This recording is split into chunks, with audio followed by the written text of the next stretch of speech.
sort of thing, and congregate, tell hero stories at night around the campfire, that sort of thing. Climbers are big on that. And I wanted to buy this place. I wanted to buy property up here, build a climbers ranch, and settle in. I'd always have a climbing partner nearby, and the cliffs are right there.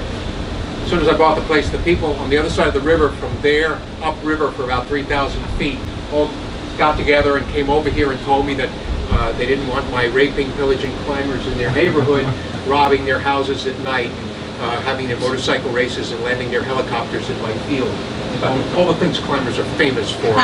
And so they said they just wanted me to do something else. And I said, no, I sort of set on this. I just bought the property. I have a big mortgage. I have a plan. And so, okay, they said, we're just going to stall you until you run out of money and have to sell the place and move away. Unquote. And they did for the next 3 years. And every time they hung me up in process. So every time I would get a permit, they'd sue the town.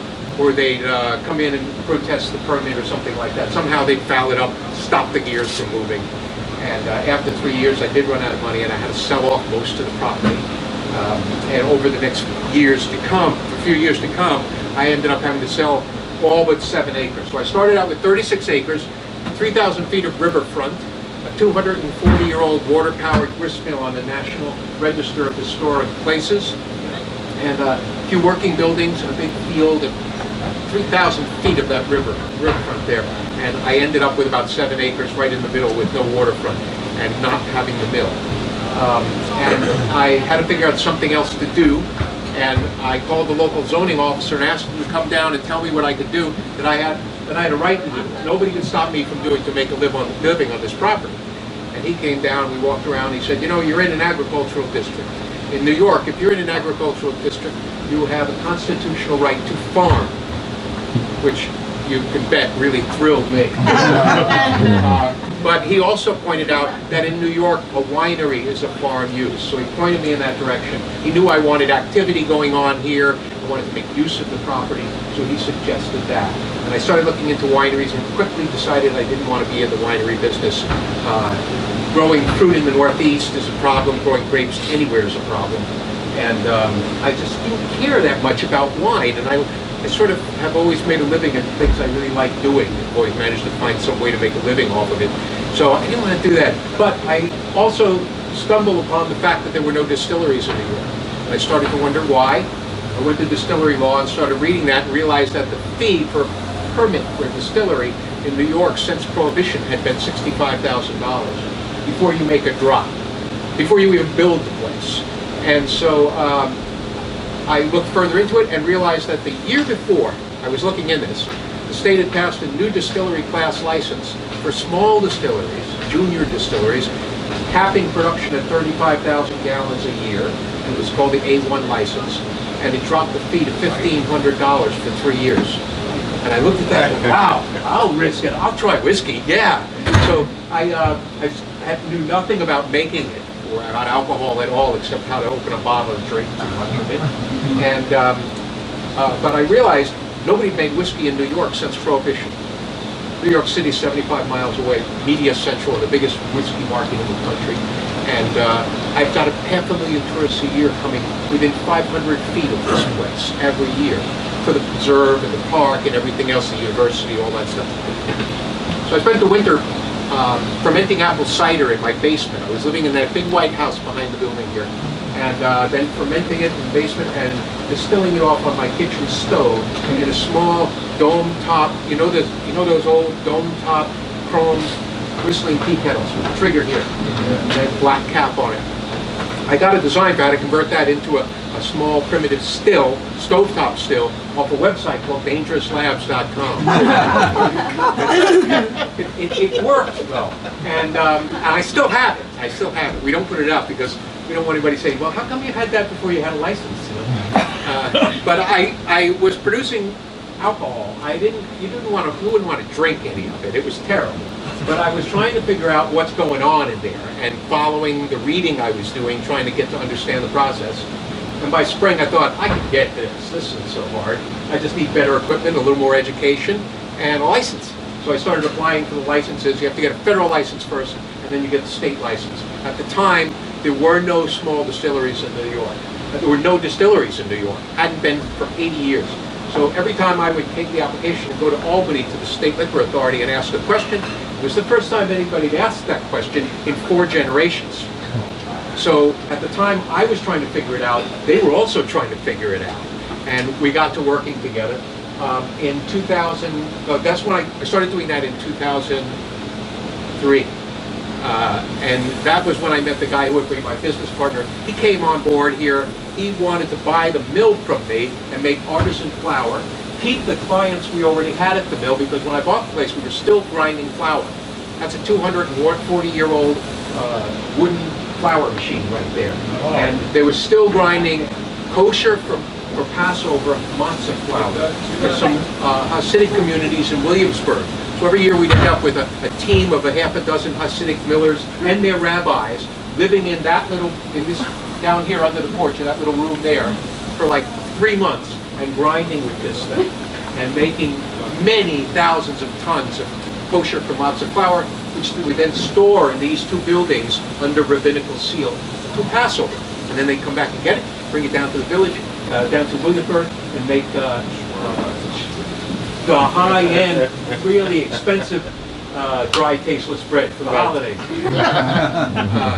But anyway, so he wanted to buy the mill and make flour and cornmeal and things like that to feed the artisan market up and down the valley.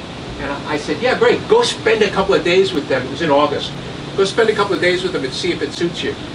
Came back, they were blowing grain that time, and it was hot. And, that literally was a barn with equipment, nothing more, no insulation, barely any electricity, no water, nothing like that. Came back 2 days later and said, it's not a career change, it's a death sentence. And I said, yeah, no kidding, you know, and you're making something that you can buy in every grocery store in the country for $2.50 for 5 pounds of it. You're going to have to pick up every one of those pounds by hand 8 times before it ever gets out of here and sold. And he said, yeah, sorry, but I knew he was an engineer. I started telling him about this idea I had for the distillery. And he had also just gone back to school and gotten his MBA. So he was hot to start a business. He's an electrical engineer. At the time, in charge of building out ESPN's high-definition studio in Bristol, Connecticut. Same age as me. And he hated his job. He wanted out. So this is what he came up with. He had worked at a mill in Westchester, and he really liked it, so he wanted to do this. So I said, well, got the distillery idea. I told him about it. He went home, and 3 days later, I got an email, and all it said was, okay, let's build a distillery. That's how we started our business. And we were mail-order brides. We knew nothing about each other, and we knew nothing whatever about this industry, this wilderness we were about to go launch ourselves into, that is the most highly regulated, highly competitive, and highly taxed industry in the world. And nobody had done it in New York in 80 years. But we said, okay, we can do this, and we started. And we built these 2 buildings out into the working buildings because they're cinder block all the way up to the roof line. They're very heavy-duty buildings because they would store all that flour and grain in these buildings. These were the granaries. So you'll see when you go inside, and some of them you can see the beams. Like when you go in here, you can see the beams up overhead and how heavy-duty the floors are.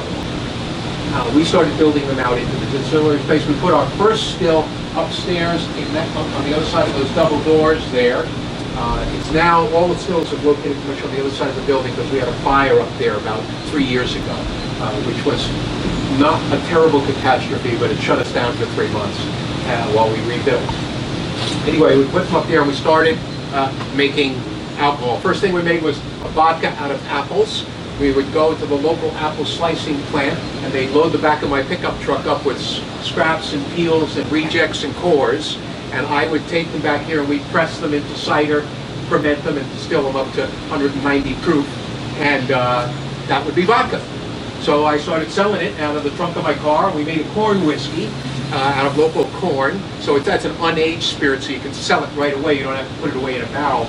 And I started selling out of the trunk of the car while Brian continued to make it. So I would make it during the day, sell it on certain days, deliver it on other days, and be bottling it 1 bottle at a time on our little bottler the other time. And when I got about 128 locations, placements up and down the Hudson Valley and in New York City, we found a distributor who was very interested in us. And so they got us into 23 other states, and we hit the ground running because we were the first whiskey made in New York in 80 years. And boy, did that take off. The press got a hold of that, which was our plan, and we really cranked the hell out of it. I mean, we cranked it up as much as possible, and so in 2009, we got the attention of William Grant & Sons. They are the 6th largest whiskey producer in the world, 128-year-old, still family-owned and controlled business in Scotland. And they came by and said, you know, you guys keep popping up on our radar. They've been looking for an American whiskey to acquire. So they came here, and it was nothing like you see now. These buildings didn't have siding on them, that had its old roof on it, that porch didn't exist, the silo didn't exist, the front didn't exist. So just 2 cinder block barns and a dirt, mud, and gravel parking lot. We were so primitive then, I can't tell you. And they said, well, we'd like to buy the whole place, and we said, you know, you're not going to want to write us a check big enough to convince us to walk away from this thing we just put 6 years and everything we had into. And they said, no, it's not worth that much. And, but we sold them the Hudson brand. So we continue to make Hudson whiskeys, all of them here. The grains come onto the property, the bottles go off ready for sale. And we're the only ones making it, and we're in the process now of re-upping on that production contract in the next few years. And so what we're going to walk through is the actual process that we use for making Hudson whiskeys. And the only difference between all of the whiskeys is, in the case of corn whiskey, is it's not aged, but in the case of all of the others, the only difference between them is the grain being used. Everything else is pretty much the same. So we'll walk down through. If you have any questions, you're free to ask anything at all. And if you want to take photographs or video, help yourselves. Okay? Remember that step lively part.